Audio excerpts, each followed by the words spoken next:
너희 안에 이 마음을 품으라. 곧 그리스도 예수의 마음이니 그는 근본 하나님의 본체시나 하나님과 동등됨을 취할 것으로 여기지 아니하시고 오히려 자기를 비워 종의 형체를 가지사 사람들과 같이 되셨고 사람의 모양으로 나타나사 자기를 낮추시고 죽기까지 복종하셨으니 곧 십자가에 죽으심이라. 이러므로 하나님이 그를 지극히 높여 모든 이름 위에 뛰어난 이름을 주사 하늘에 있는 자들과 땅에 있는 자들과 땅 아래에 있는 자들로 모든 무릎을 예수의 이름에 꿇게 하시고 모든 입으로 예수 그리스도를 주라 시인하여 하나님 아버지께 영광을 돌리게 하셨느니라. 지난주 말씀 제목이 착한 공동체였습니다. 이 앞에 본문.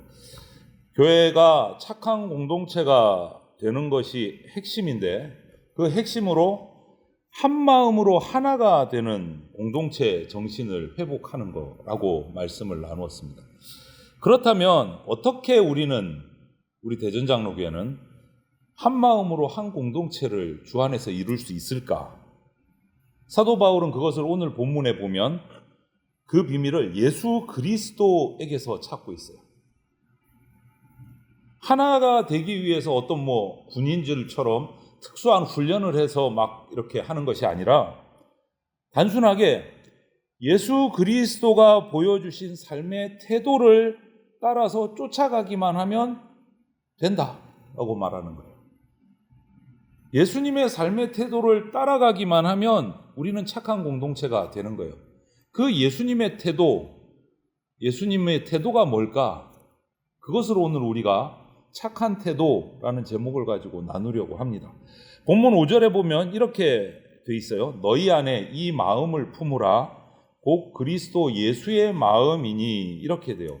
이것은 우리 개역개정 성경인데 공동번역이라는 번역으로 된 현대어 성경을 보면 이 구절을 이렇게 좀 길게 번역을 해요.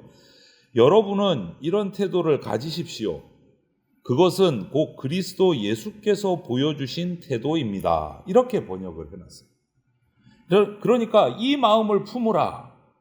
이것은 태도와 관련이 있는 말씀이에요. 삶의 태도. 이 마음을 품으라는 거예요. 예수님께서 보여주신 삶의 태도, 그 삶의 양식을 말하는 거예요. 이 태도를 가지십시오. 이 마음을 품으라. 이거예요. 그러면 예수님이 보여주신 삶의 태도가 뭔가? 우리가 그것을 닮아갈 필요가 있고 사도 바울은 그것을 닮으라고 지금 오늘 요청을 하고 있는 거예요. 그것이 착한 태도다. 착한 공동체를 이루는 방법이다. 이렇게 말하는 거죠. 그렇다면 우리 예수님께서 우리에게 보여주신 태도, 그 삶의 양식은 무엇일까? 우리도 예수님이 가졌던 그 삶의 태도를 똑같이 가야 하는데 그 내용이 무엇일까? 바울은 5절에서 이어서 6, 7, 8절에서 그 삶을 이야기를 하고 있어요. 뭐라고 돼 있냐? 제가 다시 한번 읽어드리면 그는 근본 하나님의 본체시나 하나님과 동등됨을 취할 것으로 여기지 아니하시고 오히려 자기를 비워 종의 형체를 가지사 사람들과 같이 되셨고 사람의 모양으로 나타나사 자기를 낮추시고 죽기까지 복종하셨으니 곧 십자가에 죽으심이라. 이렇게 설명을 했어요. 예수님의 삶의 태도가 이렇다라고 설명을 해준 거예요. 이 6, 7, 8절이 예수님의 삶의 태도예요. 그 예수님의 삶의 태도를 이제 우리가 잘 의미를 파악을 하고 그렇게 닮아가야 된다라는 거죠. 이 6, 7, 8절에서 귀중한 3가지 포인트가 있어요. 우리가 이것을 집중적으로 잘 알아야 돼요. 뭐냐? 본체. 하나님의 본체 할 때 이 본체라는 말. 그리고 그 다음 절에 보면 사람들과 같이 되셨고 이렇게 되는데 이 사람들과 같이라는 이 말. 그리고 그 다음에 사람의 모양으로 이렇게 했는데 그 모양이라는 이 말의 의미가 뭔가? 이 3가지를 오늘 우리가 잘 살피면 예수님의 삶의 태도를 우리가 뭔지 알고 우리도 닮아가기를 결단해야 되는 거예요. 먼저 본체이신 예수님, 본체. 이게 무슨 말이냐? 원래 예수님은 하나님이셨습니다. 다들 알고 계시죠? 하나님과 본래 똑같은 동일한 삼위일체 하나님이셨어요. 본체 하나님이셨어요. 그런데 그 하나님의 지위를 다 내려놓으신 거예요. 그 내려놓는 방법이 자기를 비우시는 거예요. 그래서 자기를 비워 종의 형체를 가지사 이렇게 뒤에 설명을 하고 있어요. 자기를 비우시는 거예요. 실제적으로는 하나님으로서 엄청난 전지전능한 능력을 가지고 계시지만 그 힘을 사용하지 않고 스스로 무장해제하신 거예요. 사람처럼. 이거 말하기는 쉽지만 실제로 그렇게 하는 것은 이거는 가능할까 하는 생각이 가능하지 않은 거죠. 그래서 7절에 비우셨다라는 이 말이 나오는데 이것을 좀 더 구체적으로 표현하면 8절에 뭐라고 나옵니까? 자기를 낮추시고 이렇게 되어 있어요. 자기를 낮추시고. 비우신다는 건 자기를 낮추신다는 거예요. 하나님이신 그분이 인간으로 낮아지시는 거예요. 창조주이신 그분이 피조물처럼 낮아지시는 거예요. 우리하고 같이 되시려고 그 방법을 쓰신 거예요. 하지만 여러분 이렇게 비우고 낮추는 일은요 정말 어렵습니다. 정말 어렵습니다. 하나님과 같으신 삼위일체 하나님이신 그 예수님께서 실제적으로 자신을 다 비우고 낮아지셔서 우리 삶 속에 똑같이 들어오신 거예요. 똑같이 들어오신 거예요. 그러므로 우리는 예수님의 삶의 태도로 우리가 닮아가야 된다. 그래야 된다라고 한다면 눈에 보이는 어떤 형식적인 그런 겉모습이 아니라 하나님이신 예수님이 사람이 되신 것 같은 실제적인 나의 기득권, 나의 삶의 기존에 내가 편하게 살아왔다. 나는 이 스타일로 살아. 이것까지도 다 내려놓고 낮아져야 된다. 여러분 쉬우시겠습니까? 내 삶의 스타일 내려놔야 돼요. 내 기득권 내려놔야 돼요. 그리고 예수님을 따라가야 돼요. 쉬운 일이 아니다라는 거죠. 그런데 주님이 그걸 얘기하고 계신 거예요. 사도 바울도 착한 공동체를 이루면 착한 태도를 갖춰야 되는데 그 착한 태도 첫째가 낮아지신 예수님처럼 닮아가야 된다. 그 태도 갖춰야 된다. 이 얘기하는 거예요.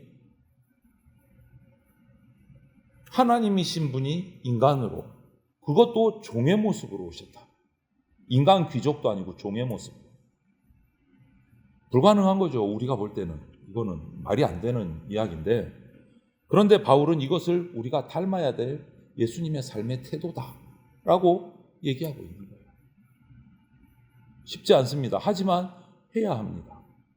그리고 두 번째는 사람들과 같이 이렇게 얘기를 했어요. 7절에 사람들과 같이라고 표현하는데 헬라어 성경의 문장을 직역을 하면 사람들과 같이 됨을 이루었다. 이렇게 직역이 돼요. 이 말은 하나님이 인간이 되셨지만 분명히 우리 인간하고는 차이가 있다라는 것이 내포되어 있는 말이에요. 사람들과 같이 되셨다. 그런데 사람은 아니다. 완전한 사람은 아니고 하나님의 능력이 그 속에 아직 남아있다. 하나님의 능력이. 우리가 가질 수 없는 것, 신적인 능력을 여전히 가지고 계신 분이다. 그런데 인간이 되셨고 여전히 하나님이시기도 하고 인간이시기도 하고 그렇다. 참 이해하기 힘든 내용이에요. 하나님이시면서 인간이 되셨다. 그런데 이것이 초대교회 이 교회 역사, 기독교 역사를 보면 초대교회의 신앙 고백으로 이 부분이 딱 자리를 잡아요. 주 451년에 칼케톤이라는 곳에서 종교회의, 공의회가 열렸어요. 거기서 신앙 고백을 작성을 했는데 거기에 이 내용이 포함이 돼요. 뭐라고 돼 있냐면 그리스도는 완전한 하나님이시며 완전한 인간이시다 라고 고백을 해요. 예, 인간이 되셔서 오셨어요. 사람과 같이. 그런데 그 속에는 하나님으로서의 능력을 아직 다 가지고 계세요. 그런데 사용을 안 하시는 거죠. 이렇게 고백을 하는 거예요. 우리가 예수와 다르다는 것이 바로 그거예요. 그분은 아직 하나님이시고 인간이시기 때문에 우리와 다른 부분, 하나님의 능력을 가지고 계신다. 언제든지 주님은 그 하나님으로서의 권세를 사용할 수 있으셨어요. 지상에서 그 생애를 살아가시는 동안 만났던 모든 문제들, 그 어려움들, 환난과 핍박들, 하나님으로서의 능력만 한번 발휘하면 모든 게 다 해결될 수 있었어요. 하지만 우리 죄를 대신 지고 가셔야 되는 구원의 사명을 가지고 오셨기 때문에 죽기까지 그 능력을 사용하지 않고 참으셨어요. 우리 죄를 씻어주시기 위해서 복종하신 거예요. 말씀. 바울은 이것을 우리가 배워야 된다라고 얘기해요. 이 태도를. 사람같이 된 예수 그리스도의 겸손의 낮아지심의 태도를 배워야 된다. 그게 가능할까? 이 말씀을 묵상하면서도 참 부족하고 부끄럽기도 하고 그런 마음이 계속 커져요. 사실 우리가 이것을 충분히 이해하고 배울 수가 없어요. 하나님이시면서 사람이시고 사람이시면서 하나님이신데 우리를 위해서 죄를 용서해서 오셔서 당신의 그 핍박 속에서도 하나님의 권능을 참고 하나도 사용하지 않으셨다. 누구를 위해서? 죄인인 우리를 위해서. 이게 쉽지 않죠. 그래서 우리가 이 태도를 배우기가 참 쉽지 않은데 아직 자신이 저와 여러분이 하나님의 자녀라는 사실을 확신하지 못하면 정말 이거 배우기 어렵습니다. 불가능해요. 내가 하나님의 자녀다. 내 소속은 어디에 있다? 하늘나라에 있다. 이것이 확신이 되어야 예수님처럼 살 수 있어요. 우리가 지금 예수님 믿음으로 하나님의 자녀가 되었고 새로 거듭난 피조물이 되었다. 그래서 우리 소속은 이 땅이 아니고 하늘나라 천국에 있다. 하나님의 백성이다. 이 정체성이 내게 확실한 믿음이 되지 않으면 우리가 지금 세상을 살아가면서 그냥 세상처럼 살아가는 거예요. 이 정체성이 확실해야 세상에서 살아가지만 세상을 넘어서 살아갈 수 있게 돼요. 내 소속이 어딘가가 확신이 돼요. 여러분, 구원받은 주의 백성은요, 우리 소속이 이 땅이 아닙니다. 하늘나라지. 하늘나라 백성으로서 이 땅에서 지금 우리가 살아가고 있는 거예요. 이 정체성이 확실해야 사람들 같이 낮아져서 살아갈 수 있게 되는 거예요. 우리는 이 땅의 사람이 아닙니다. 우리의 소속은 하늘나라예요. 그 정체성이 확실해야 예수님께서 하나님이시면서 인간처럼 살아가신 이 모습을 닮을 수가 있는 거예요. 닮을 수가 있는 거예요. 분명히 우리는요, 구원받은 성도는 세상 사람들과 다른 존재입니다. 같지 않습니다. 예수님이 인간으로 오셨지만 하나님이셨던 것처럼 우리는 다른 존재입니다. 구원받은 존재예요. 거듭난 존재예요. 여기에 대한 확신이 있어야 돼요. 그러니까 예수님께서 우리를 구원하시고 나서 세상으로 다시 파송하시는 거예요. 그냥 원래 있던 세상에서 살다 와가 아니에요. 우리를 구원하셨어요. 거듭나게 하셨습니다. 그리고 나서 다시 너는 세상에서 구원받은 자로 복음 전하면서 살아야 돼. 파송을 하신 거예요. 파송을 하신 거예요. 이것이 정체성이 확실해져야 예수님처럼 살아가는 태도를 닮아갈 수가 있는 거예요. 우리는 지금 현재 세상과 분명히 다른 존재입니다. 우리의 소속이 달라요. 거기에서 우리가 세상을 향해서 복음을 외치고 세상을 변화시킬 수 있는 힘을 가지게 되는 거예요. 힘을 가지게 돼요. 바로 그런 이유 때문에 우리는 더 열심히 주님 안에서 나를 찾는 훈련도 해야 되고 기도도 해야 되는 거예요. 그래야 내 정체성이 어디 있는지를 흔들리지 않을 수 있는 거예요. 그래서 영적 훈련이 필요하고 말씀을 배워야 하고 기도를 해야 하고. 여러분, 우리가 이런 정체성을 확실히 갖지 못하게 되면 지금 우리의 생활이 그냥 세상과 같아지는 것은 그냥 흉내. 그리스도인 척, 성도인 척, 그것으로밖에, 그 수준밖에 안 되는 거예요. 실제 변화가 안 나타나요. 그래서 사람과 같이 살면서 그 가운데서 하나님 나라 백성으로서의 영향력을 끼치려면 그 정체성을 확실히 해야 된다. 그것이 올바른 성도의 태도다라고 말하고 있는 거예요. 그리고 세 번째는 사람의 모양, 이렇게 되셨어요. 8절에 그렇게 말하잖아요. 주님은 분명히 사람이셨지만 하나님이신 사람이었습니다. 그런 관점에서 바울은 8절에 사람의 모양이라는 표현을 써요. 사람의 모양. 그래서 우리도 마찬가지입니다. 우리의 성도됨은요, 언제나 예수 안에 충만해 있을 때 성도된 모습으로 사람의 모양을 하고 이 땅을 살아가는 거예요. 세상 속에서 세상의 모습을 택해도 우리는 결국 하나님의 자녀입니다. 회사를 다니고 가정을 꾸리고 살아가고 일하고 땀 흘리지만 똑같아 보이지만 우리는 하나님의 자녀예요. 그 정체성을 분명히 하셔야 돼요. 그거는 절대 변할 수 없습니다. 하나님이 우리를 불러서 구원하셨기 때문에. 그 말은 뭐냐? 똑같이 살아가는 것 같지만 하늘에 속한 자들에게는 하나님의 영원하고도 확실한 보호가 존재한다. 보호하심. 그러므로 두려워할 필요가 없는 거예요. 왜?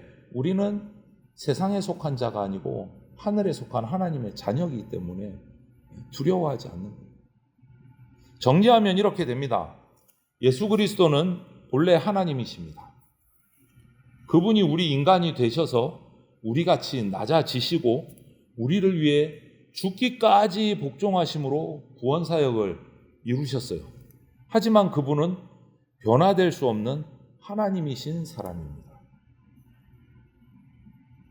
이 엄청난 일을 주님은 딱 한 가지 이유, 하나님으로서는 사랑으로, 인간으로서는 하나님의 말씀에 복종하심으로 구원의 아름다운 사역을 이루신 겁니다. 그것 때문에 이 땅에 오신 거예요. 삶의 태도를 완전히 바꾸신 거예요. 이것이 우리가 이루어야 하고 본받아야 할 아름다운 삶의 태도, 착한 태도인 거예요. 사도 바울은 그거를 지금 얘기하고 있는 거예요. 이 착한 태도를 우리가 갖추어 가야 그런 성도들이 모여야 착한 공동체가 된다. 이렇게 얘기하고 있는 거예요. 그런데 이것으로 끝나느냐? 아니요. 마지막으로 묵상할 것은 우리가 이처럼 착한 마음을 품고 착한 태도로 세상과는 다른 삶을 살아가면 우리에게 주어지는 하나님의 보상이 있다라고 말씀하십니다. 하나님은 예수님의 낮아지심, 고난받고 죽기까지 복종하심에 대한 보상도 분명히 말씀하고 계세요. 그게 몇 절이냐? 9절, 10절, 11절이에요. 제가 읽어드리겠습니다. 이러므로 앞에 그렇게 착한 태도로 예수님께서 살아오셨으므로 하나님이 그를 지극히 높여 모든 이름 위에 뛰어난 이름을 주사 하늘에 있는 자들과 땅에 있는 자들과 땅 아래에 있는 자들로 모든 무릎을 예수의 이름에 꿇게 하시고 모든 입으로 예수 그리스도를 주라 시인하여 하나님 아버지께 영광을 돌리게 하셨느니라. 이것이 착한 태도로 살아오신 예수님에 대한 하나님의 보상이에요. 보상. 우리는 이 말씀을 통해서 그러면 예수님의 태도를 따라 예수님의 삶을 닮아가면서 살아가는 성도들에게 주어지는 보상도 바로 이거다라는 것을 알 수 있게 되어 있습니다. 하나님이 보상하신다. 하나님이 갚으신다. 하나님이 상급을 주신다. 이것은요, 분명한 약속입니다. 분명한 약속. 하나님의 은혜에 거하지 못하고 죄를 범하고 자기 마음대로 산 사람들은 그 악한 열매를 맛보게 되어 있습니다. 하지만 주를 위해서 희생하고 헌신하고 자기를 복종시켜서 예수 그리스도의 그 착한 태도의 삶을 살아간 자에게는요, 반드시 선으로 갚아주신다. 반드시 선으로 갚아주신다. 이것을 우리가 믿기를 바랍니다. 마지막으로 오늘 히브리서 11장 6절 말씀을 제가 읽어드리고 우리 같이 기도하면 좋겠습니다.